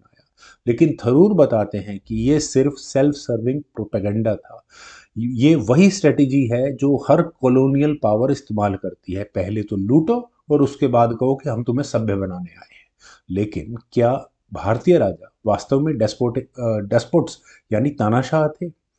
ब्रिटिश क्लेम था कि इंडियन रूलर्स डेस्पोटिक थे और प्रजा को टॉर्चर करते थे। लेकिन थरूर उदाहरण देकर बताते हैं कि इंडियन किंगडम कॉम्प्लेक्स थे, वे बिना लॉ के तो बिल्कुल नहीं थे। इवन मुगल एडमिनिस्ट्रेशन सोफेस्टिकेटेड थे। मराठा, मैसूर, सिख अंपायर में स्ट्रॉन्ग जस्टिस सिस्टम मौजूद था। विलेज पंचायत और कम्युनिटी कोड्स तो हमारे यहाँ हजारों सालों से मौजूद है। इंडियन रूलर्स अकाउंटेबल थे, उन्हें जनता, वहाँ के नोबल्स और रिलीजियस इंस्टीट्यूशंस की लेजिटिमेसी चाहिए होती थी राज करने के लिए। ज़्यादा अनपॉपुलर राजा बहुत दिनों तक टिक नहीं पाता था। कई इंडियन स्टेट्स ब्रिटिश स्टेट्स से ज़्यादा मटेरियल प्रॉस्पेरिटी में आगे थे, जैसे बंगाल, अवध, मैसूर इसके प्राइम एग्जाम्पल है। ब्रिटिश ने इन्हें मिसगवर्नड कहकर अपने में जोड़ लिया, एनेक्स कर लिया। लेकिन कारण था उनकी wealth, strategic gain. Friends, British rule enlightenment नहीं, एक हिंसक रेसिस्ट डिक्टेटरशिप थी। थरूर बताते हैं कि ब्रिटिश राज डेमोक्रेटिक रूल तो था नहीं, बल्कि एक कॉलोनियल डिक्टेटरशिप थी। कोई डेमोक्रेसी नहीं रही। भारतीयों को 200 साल तक वोट देने का किसी तरह का कोई अधिकार नहीं था। कोई इलेक्टेड पार्लियामेंट नहीं थी। सारी पावर वॉइसरॉय और अंग्रेज आईसीएस ऑफिसर्स के हाथों में थी। इंडियंस को हमेशा इंफीरियर रेस माना गया। इसके एग्जाम्पल वाइट ओनली क्लब हुआ करते थे उस जमाने में। सार्वजनिक ह्यूमिलेशन होती थी। रेसिस्ट लॉ थे भारतीयों के। नौकरियों में भारतीयों की कोई एंट्री नहीं थी। फ्रेंड्स, वो तो ये बुक चल रही है, नहीं तो इसके ऊपर तो मैं काफ़ी अच्छा एक्सप्लेन कर सकता हूँ कि क्यों एंट्रियाँ नहीं थी भारतीयों की नौकरियों में। ब्रिटिश रूटीनली इंडियंस को uncivilised, lazy, effeminate, inferior race, not fit to rule कहते थे। आज वही लेजी लोग हैं जो पूरी दुनिया पर लगभग राज कर रहे हैं। फ्रेंड्स, अंग्रेजों के समय में न्यूज़पेपर पर कड़ी निगरानी रहती थी। सिडिशन लॉज थे, जिसको अभी कुछ समय पहले ही यहाँ अभी प्रेजेंट गवर्नमेंट ने हटाया। शांतिपूर्ण प्रोटेस्टर्स पर गोलियां चलाई जाती थी। जलियांवाला बाग सबसे प्राइम एग्जाम्पल है उसका। मार्शल लॉस पंजाब में 1919 में लगाया था। क्या ऐसे शासन को किसी भी तरह से अनलाइटेड कहा जा सकता है? थरूर का जवाब है सिंपल, कभी नहीं। ब्रिटिश रिफॉर्म्स किसके लिए थे? भारतीयों के लिए या ब्रिटिश अंपायर के लिए? ब्रिटिश हिस्टोरियन कहेंगे कि उन्होंने रिफॉर्म्स किए। उन्होंने रेलवे दिया, आधुनिक लॉ दिया, एजुकेशन, एडमिनिस्ट्रेशन, सोशल रिफॉर्म्स। लेकिन थरूर हर क्लेम को कॉन्टेक्स्ट में रखते हैं। रेलवेज किस लिए बनी? ताकि भारतीय माल और भारतीय पैसा इंग्लैंड को तेजी से भेजा जा सके। भारतीय को कंट्रोल करने के लिए आर्मी की मूवमेंट आसान हो सके। इंडियन से ज़्यादा बेनिफिट यूके के इन्वेस्टर्स का हुआ, जिन्हें 5% श्योर शॉर्ट रिटर्न का प्रॉमिस किया गया था। टिकट प्राइसेस हमेशा ज़्यादा रखे गए ताकि भारतीय ज़्यादा ट्रैवल न कर पाए। लॉज एंड कोर्ट्स, ब्रिटिशर्स ने लॉ बनाया, लेकिन किसके लिए? किसानों से रेवेन्यू वसूलने के लिए, कंपनी के फ्रॉड और एक्सप्लॉयटेशन को लीगलाइज करने के लिए, विरोध को सप्रेस करने के लिए, ब्रिटिश ऑफिसर्स को इम्यूनिटी देने के लिए। इंडियंस को रेयरली जस्टिस मिलता था। लॉ हमेशा बायस्ड रहे उनके ज़माने में। एजुकेशन, फ्रेंड्स, एजुकेशन का उद्देश्य क्या था? कुछ भूरे साहब तैयार करना जो अंग्रेजों का एडमिनिस्ट्रेशन चला है। इंडियन नॉलेज सिस्टम तो उन्होंने आते ही कोलैप्स, भंग कर दिया, खत्म कर दिया। अंग्रेजी को स्टेटस और पावर की भाषा बनाया गया, जिसे हम आज तक ढो रहे हैं। भारतीयों को साइंटिफिक और इंडस्ट्रियल नॉलेज नहीं दी गई, क्योंकि इंडस्ट्रियल इंडिया ब्रिटिश इंडस्ट्रीज के लिए खतरा बन सकती थी। अब बात करते हैं सोशल रिफॉर्म्स की, जैसे सती प्रथा या विडो रीमैरिज। थरूर कहते हैं रिफॉर्म्स अच्छे थे, लेकिन ये सब जग जाहिर बात है, ये रिफॉर्म्स ब्रिटिशर्स ने किए थे, इंडियन रिफॉर्मर्स ने किए थे। राजा राम मोहन राय, ईश्वर चंद्र विद्यासागर, ये तो पहले से ही काम कर रहे थे। ब्रिटिशर्स ने इनमें लीडरशिप नहीं दिखाई, इन्होंने वहां उस पर एक पॉलिटिकल पॉइंट स्कोर किया। चाइल्ड मैरिज के लिए अंग्रेजों ने क्या किया? कास्ट ऑपरेशन क्या हुआ? इतनी भयानक घनघोर गरीबी, उसके लिए अंग्रेज क्या किया? इन पर कुछ नहीं किया। क्यों नहीं किया? क्योंकि इनका कोई इसमें पॉलिटिकल बेनिफिट नहीं था। British rule means extraction, not enlightenment. Tharoor बताते हैं कि किसी भी मॉडर्न स्टेट में रिफॉर्म्स का पर्पस वेलफेयर होता है, लेकिन ब्रिटिश रूल में रिफॉर्म का पर्पस था अधिक रेवेन्यू निकालना। परमानेंट सेटलमेंट, रेतवारी, महलवारी, सबका उद्देश्य एक ही था, जितना हो सके उतना पैसा खींच लो। दूसरा, सत्ता को मजबूत करना। रिफॉर्म्स यूज्ड एज प्रोपेगेंडा, हम रूल नहीं करेंगे तो इंडियन बार्बरिज्म में चला जाएगा। तीसरा पर्पस उनका रूल करने का, इंडियंस को पॉलिटिकली डिसएम्पावर रखना। प्रेस रिस्ट्रिक्शंस, आर्म्स एक्ट जो कि आज तक लागू है, एजुकेशन पॉलिसीज, रिप्रेजेंटेशन से वंचित रखना। फ्रेंड्स, क्या ये सब तानाशाह नहीं कहेंगे हम? ब्रिटिश डेस्पोट्स इंडियन रूलर से ज़्यादा बदतर थे। एक बड़ा पॉइंट थरूर यह देते हैं कि इंडियन रूलर्स अपने लोगों से कम हिस्सा लेते थे।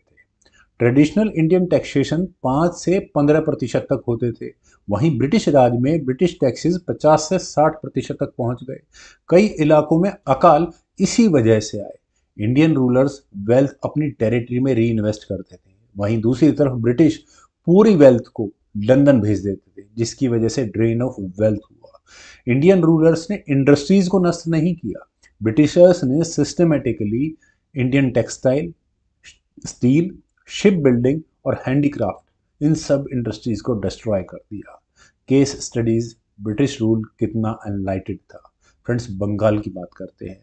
मिसरूल का बहाना बनाकर उन्होंने बंगाल को अपने में एनेक्स कर लिया, लेकिन बंगाल उस समय भारत का सबसे ज़्यादा प्रॉस्परस रीजन हुआ करता था। लेकिन ब्रिटिशर्स के लेने के बाद वहीं अकाल, गरीबी, भुखमरी की वजह से कोलैप्स हो गया, करोड़ों लोग उस अकालों में मारे गए हैं।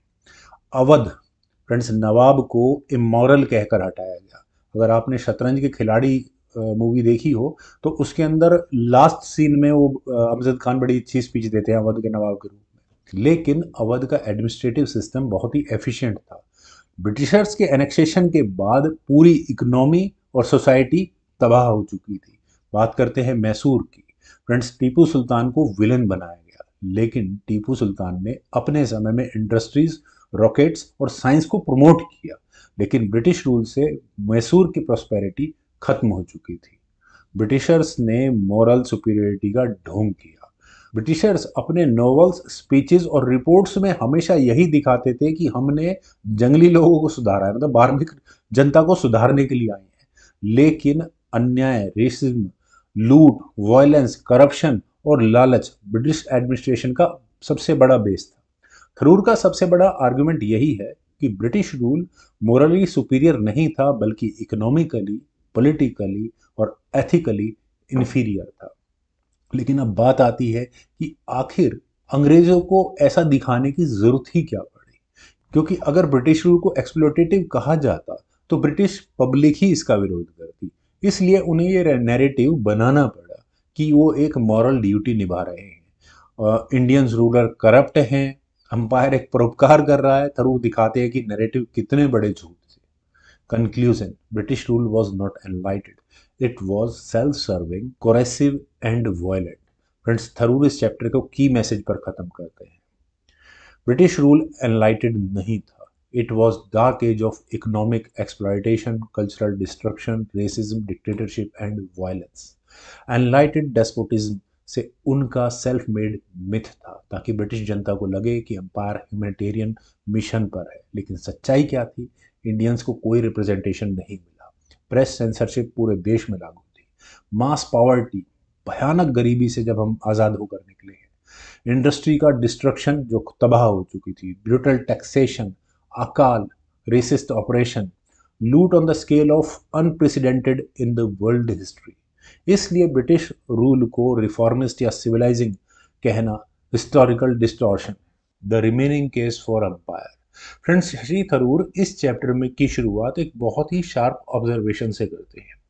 आज भी बहुत सारे ब्रिटिश इंटेलेक्चुअल्स, पॉलिटिशियंस और हिस्टोरियंस कहते हैं कि उनका ब्रिटिश अंपायर इतना भी बुरा नहीं था। और उनके आर्गुमेंट क्या होते हैं कि अंपायर ने मॉडर्न इंस्टीट्यूशंस दिए, रूल ऑफ लॉ दिया, भारत को यूनाइट किया, डेमोक्रेसी दी, अंपायर ने एजुकेशन और सोशल अपलिफ्टमेंट में मदद की, अंपायर ने इंफ्रास्ट्रक्चर्स बनाए, स्लेवरी और कुछ इस तरह के इवल्स को खत्म किया, ग्लोबल पीस दिया, ऑर्डर को मेंटेन किया। लेकिन फ्रेंड्स, इस चैप्टर में शशि थरूर इन सब अंपायर अपोलोजिस्ट आर्ग्यूमेंट्स को एक एक कर तोड़ते हैं, वो भी फैक्ट्स और लॉजिक दोनों के साथ। सबसे पहला argument, British gave India political unity. Friends, ये सबसे फेमस आर्ग्यूमेंट है। अंग्रेज कहते हैं कि भारत कभी भी एक यूनाइटेड नेशन नहीं रहा, हमने उसे जाकर यूनिफाई किया। फ्रेंड्स, इसके बारे में थोड़ी सी मैं एक्सप्लेनेशन बाद में दूंगा, लेकिन पहले बात करते हैं शशि थरूर के रेस्पॉन्स की। इंडिया कल्चरल और सिविलाइजेशनल यूनिटी के लेवल पर हजारों सालों से एक ही रहा। नॉर्थ और साउथ से शेयर्ड मेथोलॉजीज रही, रिलीजन हमारा एक रहा, ट्रेड नेटवर्क्स और लैंग्वेज और यहां तक कि कल्चरल लिंक्स भी थे।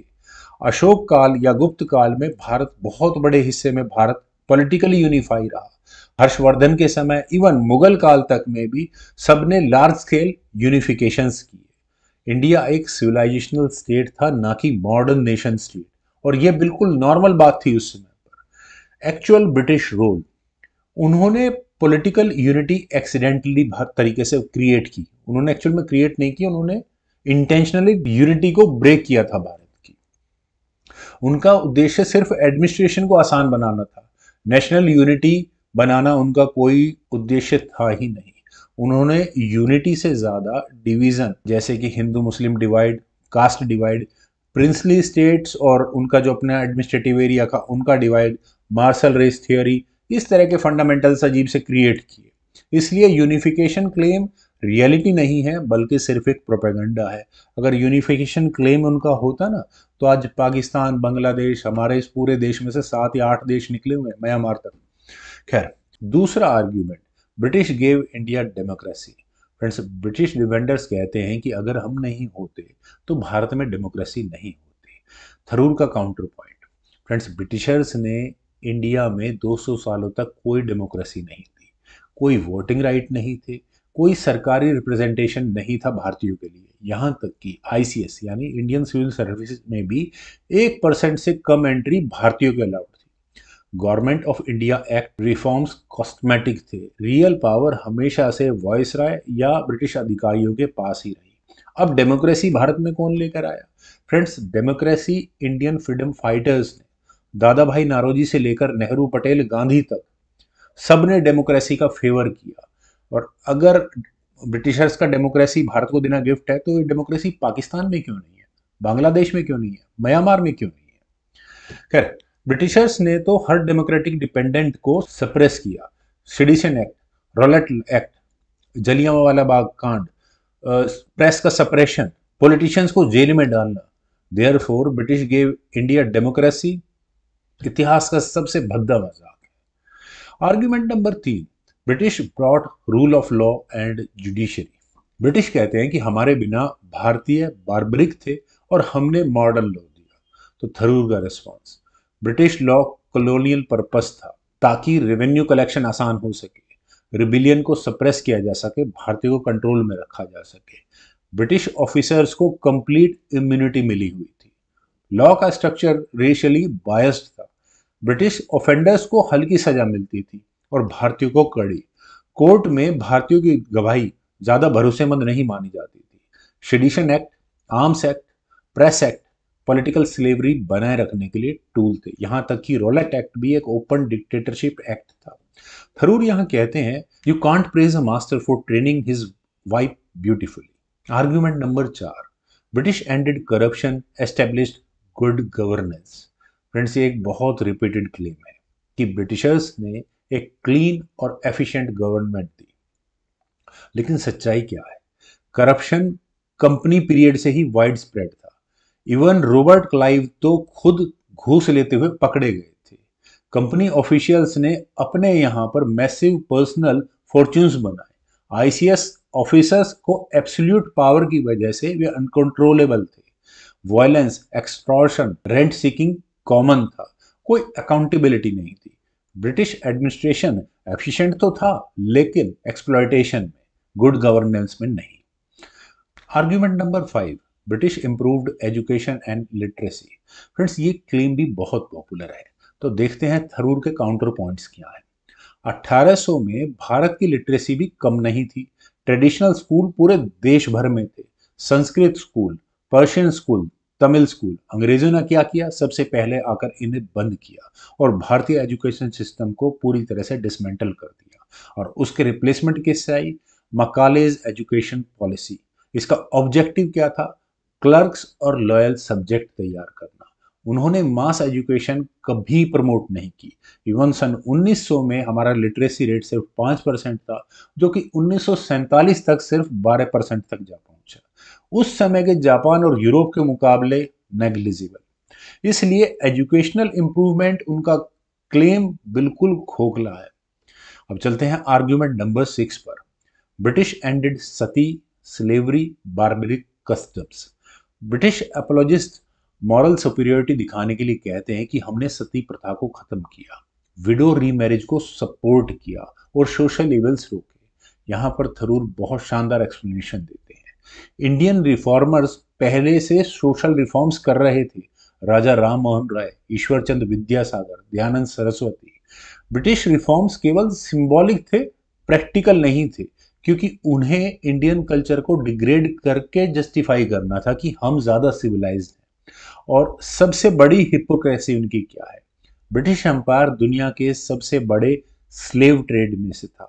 वेस्ट इंडीज, फिजी और साउथ अफ्रीका, ये सब भारतीय मजदूर यहां से लेकर गए थे। रेसिस्ट मैसेकर उनके दौर में हुए थे। अकाल, गंभीर अकाल। और सबसे बड़ी बात, फोर्स्ड ओपियम ट्रेड। ब्रिटिशर्स उनके लिए रेस्पॉन्सिबल थे। तो उनके लेक्चर्स पूरी तरह से खोखले हैं। Argument number 7, British created railways and modern infrastructures.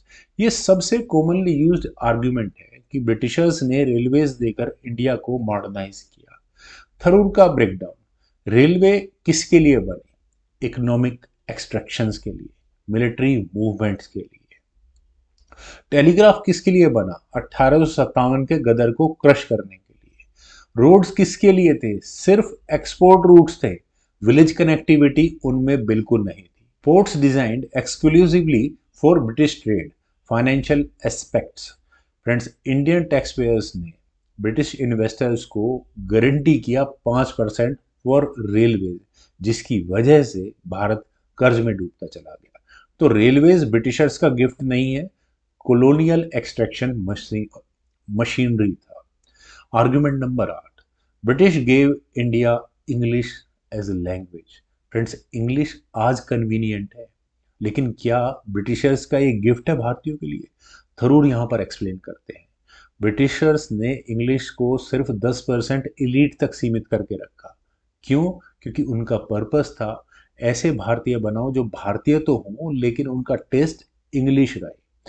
Masses को कभी इंग्लिश नहीं दी गई, और वो भी जानबूझकर। इंडिजीनियस नॉलेज इसी वजह से खत्म हुआ। इंग्लिश आज बेनिफिशियल है, लेकिन क्यों? क्योंकि भारतीयों ने इसे बेनिफिशियल बनाया है, इसलिए नहीं कि अंग्रेजों को गिफ्ट में है ये। Argument number 9, British were better than previous invader. कुछ लोग तो यहां तक कहते हैं कि ब्रिटिशर्स तो मुगल और अफगान से बेटर थे। थरूर का यहां पर पॉइंट है, previous invaders eventually settled, assimilated and adopted Indian culture. British remained foreigner, क्यों? क्योंकि उनका पर्पस था लूटना, यहां से माल इकट्ठा करना, इंग्लैंड भेजना और भारत को पूरी तरह से कंगाल करके छोड़ना। कोई एसिमिलेशन नहीं, कोई री इन्वेस्टमेंट नहीं, कोई लोकल स्टेक होल्डिंग नहीं। तो इसका मतलब ब्रिटिश एम्पायर क्वालिटेटिवली पिछले एम्पायर से या पिछले इन्वेजन से और ज्यादा विभत्स ही रहा। Argument number 10, British did not लूट, द मॉडर्नाइज इकोनॉमी। थरूर इसे सबसे बेसलेस आर्ग्यूमेंट मानते हैं, क्योंकि फैक्ट क्या है, सन 1700 में भारत विश्व जीडीपी का 23% था, लेकिन 1947 में भारत वर्ल्ड जीडीपी का सिर्फ 3%। ये किसी भी मॉडर्नाइजेशन का आउटकम नहीं हो सकता। ब्रिटिश एम्पायर हिस्ट्री का सबसे बड़ा वेल्थ ट्रांसफर था। मेडिसिन कैलकुलेशंस के अनुसार लगभग 45 ट्रिलियन डॉलर वे भारत से नोच कर ले गए। तो मॉडर्नाइजेशन सिर्फ एक रिटॉरिक है, इससे ज्यादा और कुछ नहीं। रिमेनिंग मिथ, इंडिया ओज ब्रिटेन ग्रेटिट्यूड। ये सबसे इमोशनली मैनिपुलेटिव आर्ग्यूमेंट होता है कि भारतीयों को अंग्रेजों का थैंकफुल होना चाहिए। क्यों? थरूर यहां रेस्पॉन्स देते हैं, किसी भी एक्सप्लॉइटेड नेशंस को अपने ऑप्रेसर का आभारी होना चाहिए। क्या कभी ये ऐसा हो सकता है कि जर्मनी ने हाईवे बनाए तो ज्यूज उसके लिए थैंकफुल होंगे? इटालियंस ने लीबिया में रोड बनाए तो लीबियंस क्या थैंकफुल होंगे इटली के लिए? जापान ने कोरिया में रेलवेज बनाए तो क्या कोरियंस थैंकफुल होंगे? ये जो इंफ्रास्ट्रक्चर एक्सप्लॉयटेशन का टूल था, कभी परोपकार उन्होंने हमारे ऊपर नहीं किया। अब करते हैं चैप्टर को conclude. There is no defensible argument left for the British empire. Tharoor chapter को पावरफुल कंक्लूजन के साथ खत्म करते हैं। जो भी रिमेनिंग आर्गुमेंट अंपायर के बचाव में दिए जाते हैं वो या तो हिस्टोरिकली फेक है, मॉरली फ्लॉड है, इंटेंशनली डिसेप्टिव है। क्योंकि अंग्रेजों की तरफ से जो भी बेनिफिट भारत में है, या तो वो एक्सीडेंटल है या फिर वो एक्सप्लोइटेटिव है। उनकी मॉडर्न वैल्यूज इंडियंस ने खुद ट्रांसफॉर्म की है। इसलिए अंपायर को जस्टिफाई करना न सिर्फ गलत है बल्कि हिस्ट्री और मोरालिटी के हिसाब से भी दोनों का अपमान ही है। उसके हम आ चुके हैं आई थिंक चैप्टर नंबर 6 और 7 something like that, the imbalance sheet, a code. Friends, ये चैप्टर पूरी किताब में दिए गए आर्ग्यूमेंट का फाइनेंशियल, मॉरल और हिस्टोरिकल बैलेंस शीट की तरह हम कह सकते हैं ऐसी है। शशि थरूर ने यहाँ एंड में ये बताते हैं कि ब्रिटिश एम्पायर ने भारत के लिए क्या किया था और कितना भारत से वहां पर लूट खसोट कर ले गए थे। तो ये चैप्टर दो पार्ट्स में चलता है, ब्रिटेन के दावों पर जो कहते हैं कि अंपायर ने बहुत अच्छे काम भी किए, और दूसरा भारत का असली दावा, कितना लॉस भारत में हुआ और कितनी कॉस्ट भारत को उठानी पड़ी। तो चलिए स्टेप बाय स्टेप यहां पर शुरू करते हैं। एम्पायर का हिसाब किताब, credit versus debit. Friends, Shashi Tharoor यहाँ शुरुआत में बताते हैं कि कई बुद्धिमान लोगों का मानना है कि चलिए जो भी था, ब्रिटिश राज ने कुछ अच्छे काम भी किए, जैसे रेलवेज दिया, डेमोक्रेसी दी, लॉ दिया, भारतीय इंग्लिश भाषा दी। लगभग इस चैप्टर में काफ़ी कुछ बात पहले भी एक्सप्लेन हो चुकी है, लेकिन ऑथर ने इस पूरे लॉजिक को एक बैलेंस शीट फैलेसी बताया है। उनका तर्क है, किसी ताकत ने अगर आपको लूटा है और बदले में कुछ थोड़ा बहुत इंफ्रास्ट्रक्चर दे भी दिया तो उसे पॉजिटिव कम से कम नहीं कहा जा सकता। उदाहरण के लिए, कोई चोर आपके घर से सारा सोना, ज्वेलरी, अनाज, पैसा उठा कर ले गया और जाते जाते आपका पंखा चलाकर चला गया, तो क्या आप कहेंगे thank you, you improved my quality of life? नहीं कहेंगे ना, क्योंकि आपका नुकसान तो बहुत ज्यादा और फायदा लगभग ना के बराबर है। थरूर इसी लॉजिक को इंडियन कॉलोनियल हिस्ट्री पर लागू करते हैं। इकोनॉमिक लूट की final calculation, India's GDP fall, world richest to world poorest. Friends, 1750 में विश्व वर्ल्ड इकोनॉमी में भारत का शेयर 23% था और वहीं 1947 में सिर्फ 3%। ये कोई नेचुरल डिक्लाइन तो था नहीं, ये एक सिस्टमेटिक इंपीरियल लूट का परिणाम था। वेल्थ ट्रांसफर, बड़े पैमाने पर वेल्थ वेल्थ ड्रेन की गई। कैसे? टैक्सेशन से, अनफेयर ट्रेड से, exploitation of peasants, export duties, revenue extractions, forced cash crops economy. इसके कारण भारत की ट्रेडिशनल इंडस्ट्रीज जैसे टेक्सटाइल, स्टील और शिप बिल्डिंग सब तबाह और बर्बाद हो चुकी थी। और वहीं दूसरी तरफ ब्रिटेन की इंडस्ट्री लगातार बढ़ती जा रही थी। टैक्स सिस्टम एक एक्सप्लॉयटेटिव मैकेनिज्म था। भारतीय किसानों को जमीन से ज्यादा ब्रिटिश रिवेन्यू डिमांड की वजह से लोन लेने पड़ते थे। वे करोड़ों के कर्जे में फंसते चले गए। इसके डायरेक्टली प्रभाव अकालों के रूप में भारत में नजर आए। फेमाइंस, अंपायर का सबसे डार्क चैप्टर। थरूर कहते हैं कि अगर एक सिंगल मैट्रिक को चुना जाए जिससे अंपायर जज हो सके तो वो होगा करोड़ों भारतीयों की मौत बिकॉज ऑफ ब्रिटिश काल में जो अकाल आए थे। किस वजह से आए थे? ब्रिटिश पॉलिसीज की वजह से। कैश क्रॉप्स, किस तरह की क्रॉप्स वो डिमांड करते थे? नील की खेती, अफीम की खेती, कॉटन जो कि जबरदस्ती कराई जाती थी। एक्सपोर्ट ओरिएंटेड एग्रीकल्चर था भारत में। अकाल काल में भी कोई फूड एक्सपोर्ट होता रहता था, उसमें कोई रुकावट नहीं थी, किसी तरह कोई रिलीफ नहीं मिलता था।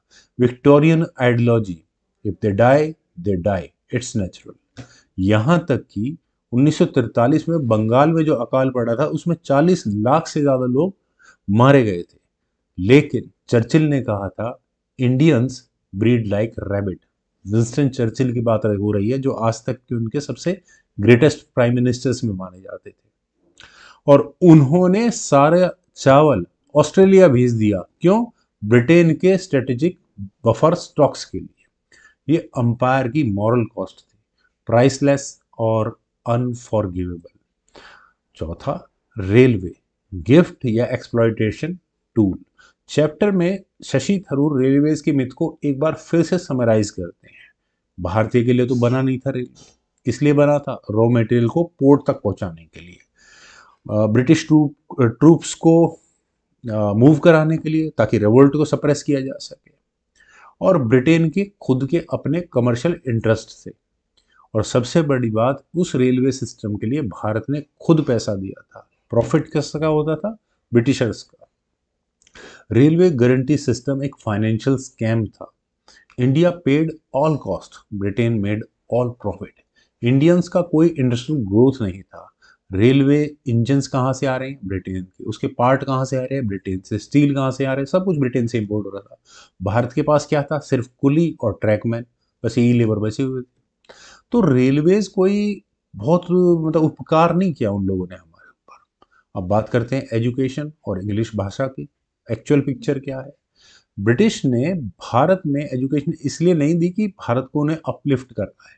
उनका पर्पस क्या था? जैसे मकाले ने कहा था, to create a class of Indians who are Indian in blood and colour but English in taste, opinion and morals. सिर्फ 10% पॉपुलेशन को ही एजुकेशन जो थोड़ी बहुत थी वो मिल पाई। बाकी 90% भारतीय तो अनएजुकेटेड ही रहे 1947 तक। इंडियन नॉलेज सिस्टम जो पुराना था, गुरुकुल, पाठशाला वगैरह वगैरह, वो सब इन्होंने कोलैप्स कर दिया, खत्म कर दिया। इनको इन्फीरियर स्टडीज बताकर डी लेजिटमाइज कर दिया। वही English language for administration, not for empowering the masses, just to create clerks who help them Britishers to run the raj, वो भी सस्ते में। Law and democracy, not a gift. British ने rule of law अपने benefit के लिए create किया। Racial laws थी, डिस्क्रिमिनेटरी कोर्ट्स थी, सेडिशन लॉज थे जो भी थोड़े दिनों पहले ही खत्म हुए। ये सब एम्पायर को प्रोटेक्ट करने के लिए था। किससे? जो भारत में प्रोटेस्ट होते थे उनसे। डेमोक्रेसी तो उन्होंने कभी दी ही नहीं। इंडिया में even local elections 20th century में आए। नेशनल डेमोक्रेसी तो 1947 तक कभी मिली ही नहीं, वो आज़ादी के बाद हमें मिली है। रिप्रेजेंटेशन क्या था? 150 साल तक किसी भी भारतीय का कोई रिप्रेजेंटेशन नहीं था अंग्रेजी ब्रिटिश राज के अंदर। तो डेमोक्रेसी भी एक बहुत बड़ा झूठ है। ब्रिटेन ने कोई डेमोक्रेसी नहीं दी, भारतीयों ने खुद उसे बनाया है। इंफ्रास्ट्रक्चर और सिविलाइजेशन मिशन की खोखली कहानी। रोड्स किस लिए बनाए? ट्रूप्स के लिए। कोई विलेज कनेक्टिविटी नहीं थी। टेलीग्राफ किस लिए? ब्रिटिशर्स का कंट्रोल रखने के लिए। पोर्ट्स किस लिए? ताकि यहाँ से कच्चा माल एक्सपोर्ट किया जा सके ब्रिटेन में।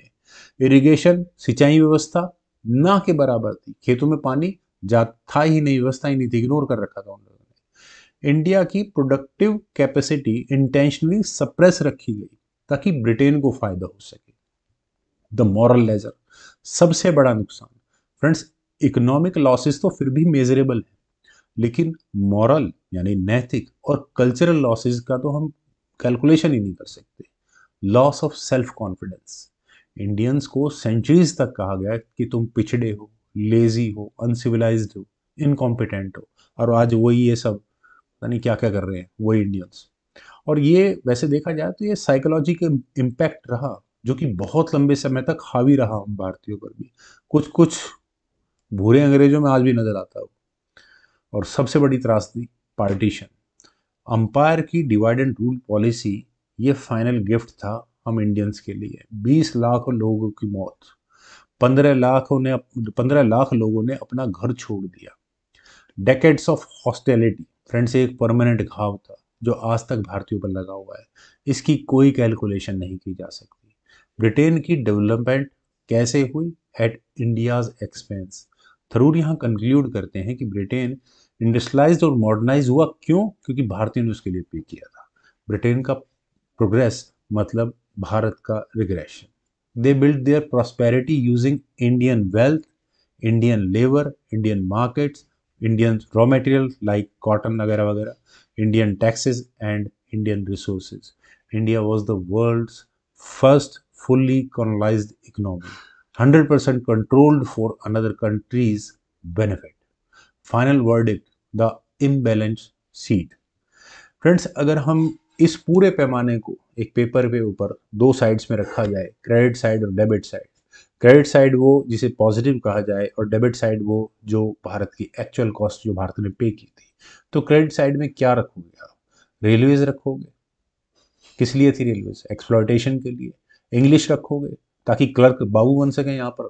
रूल ऑफ लॉ की बात करें जो कि रेशियल था, या डेमोक्रेसी जो कभी मिली ही नहीं। ये चार चीजें, और वहीं अब डेबिट साइड पे रखते हैं 200 साल किसके? हमारे रिसोर्सेज के हम इंग्लैंड ले जाने के लिए। Collapse of world biggest economy, destruction of industries, creator of mass poverty, 3 crore से ज्यादा लोग अकालों में मरे थे। पार्टीशन इंडिया का, कल्चरल इरोजन, साइकोलॉजिकल डेवस्टेशन, और चोरी हुई हमारी यहाँ की संपत्ति।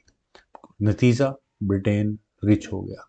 फाइनेंशियल शीट को अगर हम देखा जाए तो infinitely negative for India side. Umpire का कोई मोरल जस्टिफिकेशन पॉसिबल हो ही नहीं सकता। थरूर का फाइनल आर्गुमेंट है British empire was no gift, it was biggest historical crime against India. उसके लास्ट चैप्टर की है। फ्रेंड्स इस चैप्टर में शशि थरूर ये एक्सप्लेन करते हैं कि कॉलोनियलिज्म के ऑफिशियली खत्म होने के बाद भी आज तक उसका आफ्टर इफेक्ट, उसकी मेंटल रेजिड्यू और उसकी पॉलिटिकल इकोनॉमिक लेगेसी खत्म नहीं हुई है। इस दर्द, कंफ्यूजन और कॉम्प्लेक्सिटी को वह एक मेसी आफ्टर लाइफ कहते हैं। फ्रेंड्स इस चैप्टर के 4 बड़े थीम्स हैं। कॉलोनियल लेगेसी, आज भी हमारे सिस्टम में कैसे जिंदा है। ब्रिटेन अभी भी कैसे रिस्पॉन्सिबल है पर एक्सेप्ट नहीं करता। इंडिया का post colonial struggle, rebuilding identity. Repression debate माने मॉरल वर्सेस प्रैक्टिकल। तो चलिए फ्रेंड्स अब आइए इसे देखते हैं डिटेल में, करते हैं चैप्टर नंबर 8 शुरू, the messy afterlife of colonialism. Friends colonial ended लेकिन उसके निशान नहीं गए। थरूर शुरुआत में बताते हैं कि भारत ऑफिशियली 1947 में तो आज़ाद हुआ, लेकिन system, structure, mindset, narratives, boundaries, conflicts, ये सभी कॉलोनियल इरा से इनहेरिटेड है। एग्जाम्पल, सबसे पहले हम बॉर्डर्स की बात करते हैं। पार्टीशन ने साउथ एशिया को परमानेंटली डिस्टेबलाइज कर दिया। कॉलोनियल रूलर्स ने रिलीजियस लाइंस पर बाउंड्री खींच दी और वे चले गए। नतीजा क्या निकला? The mass of communal division continues till today. दूसरा बात करते हैं लॉ की। सिडिशन लॉ ब्रिटिशर्स ने इंडियंस को सप्रेस करने के लिए बनाए, लेकिन आज मतलब जब तक शशि थरूर ने किताब लिखी थी तब तक वो पुराने वाले लॉज थे, मतलब पुलिस एक्ट 1861, IPC 1860 और एविडेंस एक्ट। फ्रेंड्स अब ये जाकर चेंज हुए हैं। फॉरेस्ट लॉ तो अभी भी वही पुराने वाला चल रहा है। ये सब कॉलोनियल फ्रेमवर्क्स हैं। बात करते हैं ब्यूरोक्रेसी की। IAS IPS की स्टाइलिंग और ट्रेनिंग अभी भी कॉलोनियल डिस्ट्रिक्ट कलेक्टर मॉडल से ही इंस्पायर्ड है। सिस्टम अभी भी कंट्रोल और कमांड की फिलॉसफी पर चलता है। एजुकेशन सिस्टम को ही ले लो, आज भी मकैले मॉडल की रूट लर्निंग मौजूद है। इंडियन नॉलेज सिस्टम सप्रेस हुए और आज भी रिकवर नहीं हो पाए।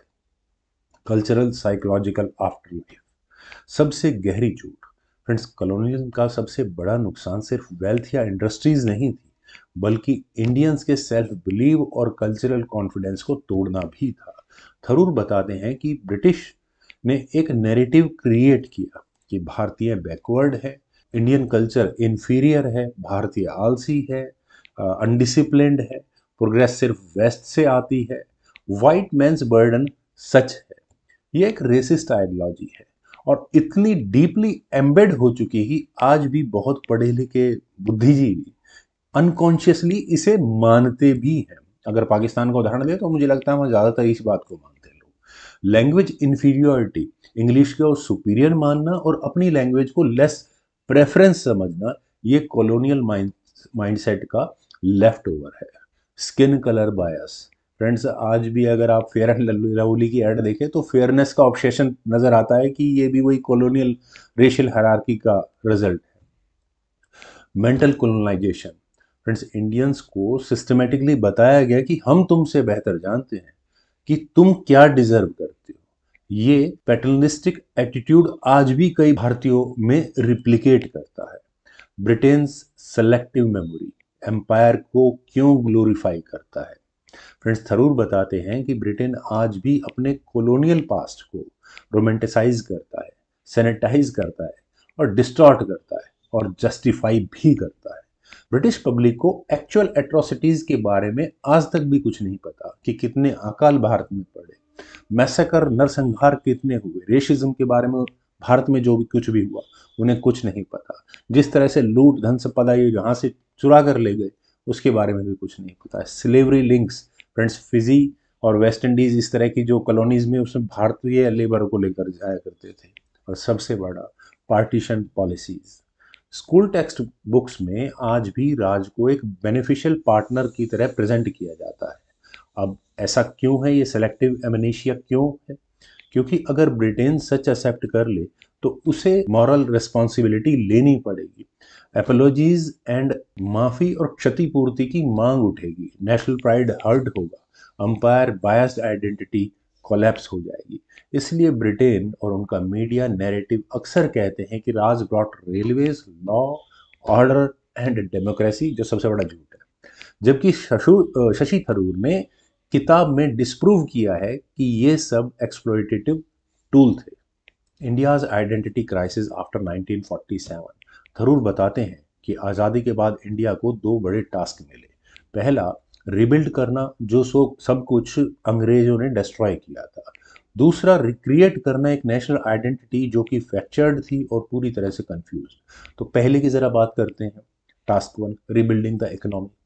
फ्रेंड्स, ब्रिटिश रूल ने दुनिया की सबसे अमीर देश को सबसे गरीब देश में कन्वर्ट कर दिया। आज भी इंडिया कॉलोनियल इकोनॉमिक पैटर्न से लड़ रहा है। Inequality, regional imbalance, agricultural dependency और एक्सपोर्ट बेचारा अभी भी इधर उधर ही रहता है। दूसरा, पॉलिटिकल यूनिटी। फ्रेंड्स, ब्रिटिशर्स ने डिवाइड एंड रूल पॉलिसी से रिलीजियस, कास्ट, लिंग्विस्टिक डिविजन्स को बहुत गहरा कर दिया। इंडिपेंडेंट इंडिया को एक यूनिफाइड डेमोक्रेटिक स्टेट बनाना पड़ा। यह सबसे मुश्किल काम था। Cultural revival. भारतीय कला, साइंस, लैंग्वेज सप्रेस हुई और वो रिवाइवल आज भी जारी है। अभी भी उसको रिवाइव करने की कोशिश है। इंस्टीट्यूशनल रिफॉर्म्स, कॉलोनियल इंस्टीट्यूशंस को इंडियनाइज करना, ये सबसे बड़ा चैलेंज है। रिप्रेशन, शुड ब्रिटेन पे। फ्रेंड्स, इस चैप्टर का सबसे इम्पॉर्टेंट कोर थीम यही है कि क्या ब्रिटेन को भारत का वो सारा पैसा लौटाना चाहिए। थरूर ने ऑक्सफोर्ड यूनियन स्पीच में रिप्रेशन आर्गुमेंट दिया। इस चैप्टर में वो उस डिटेल को एक्सप्लेन करते हैं। उनका दावा है कि रिप्रेशन का मतलब ये नहीं है कि ब्रिटेन जो खरबों रुपए यहाँ से चुरा कर लेकर गया है उसे वापस ट्रांसफर कर दे। ये प्रैक्टिकली इम्पॉसिबल भी है। लेकिन रियल रिप्रेशन क्या होना चाहिए? थरूर कहते हैं कि कम से कम एक ऑफिशियल अपोलॉजी तो बनती है, moral acknowledgement, historical corrections, museum returns, जो कुछ भी हुए यहाँ आर्टिफैक्ट्स चुरा चुरा कर अपने देश में म्यूजियम में भर रखे हैं ना, वो सब भारत लुटाए वहाँ से। स्कूल करिकुलम में चेंजेस करे और एनुअल सिंबॉलिक पेमेंट, चाहे भले ही वो 1 पाउंड 1 साल की हो। रिप्रेशन मेंटल बर्डन से ज़्यादा मॉरल रिस्पॉन्सिबिलिटी है। ब्रिटेन अपोलॉजी देने से बचता क्यों है? क्योंकि अपोलॉजी का मतलब हो जाएगा रिस्पॉन्सिबिलिटी, रिस्पॉन्सिबिलिटी से नेशनल गिल्ट होगी और गिल्ट से ऑब्लिगेशन टू रिपेयर होगा। इसलिए ब्रिटिश पॉलिटिशियंस कहते हैं empire wasn't all bad, we give railway, law, stop living colonial past। इस डिनायल को Tharoor messy afterlife of colonialism कहते हैं। फ्रेंड्स, आज का वर्ल्ड ऑर्डर भी कॉलोनियल है, नियो कॉलोनियलिज्म। थरूर बताते हैं कि मॉडर्न ग्लोबल सिस्टम, चाहे वो यूएन हो, आईएमएफ हो, वर्ल्ड बैंक या सिक्योरिटी काउंसिल, ये सब कॉलोनियल ईरा पावर बैलेंस को प्रिजर्व करके रखने के लिए है। यूएनएससी में 5 परमानेंट मेंबर्स हैं, कॉलोनियल और इंपीरियल पावर्स की। भारत जैसी बड़ी सिविलाइजेशन के लिए आज भी वहां पर कोई जगह नहीं है। ग्लोबल ट्रेड सिस्टम, डब्ल्यूटीओ, किसके लिए काम करता है? अमीर देशों के लिए। अमीर देशों का मतलब गोरों के लिए। इंटेलेक्चुअल डोमिनेंस, वेस्टर्न स्कॉलरशिप में आज भी ग्लोबल नॉलेज को डोमिनेट करता है। कॉर्पोरेट कॉलोनियलिज्म, मल्टीनेशनल कंपनियां आज भी वही पैटर्न फॉलो करती है, extract resources, exploit market, control technology. तो कॉलोनियलिज्म खत्म हुआ क्या? कॉलोनियल स्ट्रक्चर अभी भी यूं का यूं बरकरार है। फ्रेंड्स, भारत के आज के चैलेंजेस भी कॉलोनियल हैंगओवर है। थरूर यहाँ बताते हैं कि आज भी बहुत से नेशनल इश्यूज कॉलोनियल रूट्स से आते हैं। कॉम्युनल टेंशन, जो कि ब्रिटिशर्स ने इंस्टीट्यूशनलाइज किए, बॉर्डर डिस्प्यूट्स, चाहे वो मैकमोहन लाइन हो तिब्बत वाली साइड में, या फिर पाकिस्तान में डूरंड लाइन हो। भारत पाकिस्तान का बॉर्डर तो सबसे ज़्यादा मैसी है ही, जिसकी वजह से लाखों, मिलियंस ऑफ पीपल बेघर हुए और मारे गए। Linguistic conflicts, caste freeze. Friends, मैं अक्सर इस बात को कहता हूँ, आप अपना ही सरनेम देखें, वो कितनी कम्युनिटीज़ में, डिफरेंट डिफरेंट कम्युनिटीज़ में आपको वो मिलेगा। यानी कि हमारे देश में कास्ट फ्रीज कभी नहीं था। एक व्यक्ति एक कास्ट से दूसरी कास्ट में आराम से जा सकता था, लेकिन अंग्रेज़ों ने इसको बिल्कुल फ्रीज कर दिया। Centralised bureaucracy, poverty traps. Friends, वो गरीबी का कुचक्र जिससे आज भी बहुत परिवार संघर्ष कर रहे हैं बाहर निकलने के लिए, लेकिन मुझे उम्मीद है बहुत जल्दी ये काम हो ही जाएगा। Under investment in health and education. हाँ, ये बात तो है कि हेल्थ में और एजुकेशन में अभी भारत को बहुत इन्वेस्टमेंट चाहिए। कॉलोनियलिज्म की messy afterlife present day India में डीपली विजिबल है। Final philosophical insight, history doesn't end. Tharoor इस चैप्टर को इस रिफ्लेक्शन से ऐड करते हैं कि कॉलोनिज्म के अफेक्ट किसी स्विच की तरह नहीं होता है कि आज़ादी मिली और मिलते ही सब कुछ ठीक हो गया। It lives on system, policies, identity, memories, पूर्वाग्रह और inequality. India must acknowledge this past but not be trapped by it. The purpose is not anger. The purpose is truth, justice and restoration of dignity. उनका final line broadly यही कहता है कि Britain की real रेपिटेंस और India की real resurgence अभी भी दोनों इनकम्प्लीट है, और यही है कॉलोनियलिज्म की मैसी आफ्टर लाइफ। तो फ्रेंड्स, इस तरह से आज हमारी ये बुक एंड हुई। उम्मीद है आप लोगों को मेरी ये छोटी सी प्रेजेंटेशन इस बुक को लेकर ज़रूर पसंद आई होगी। तो आप लोग वीडियो को लाइक, शेयर, यूट्यूब चैनल को प्लीज़ सब्सक्राइब ज़रूर करें। कमेंट सजेशंस का मुझे बेहद इंतजार रहेगा। Thank you for watching, bye for.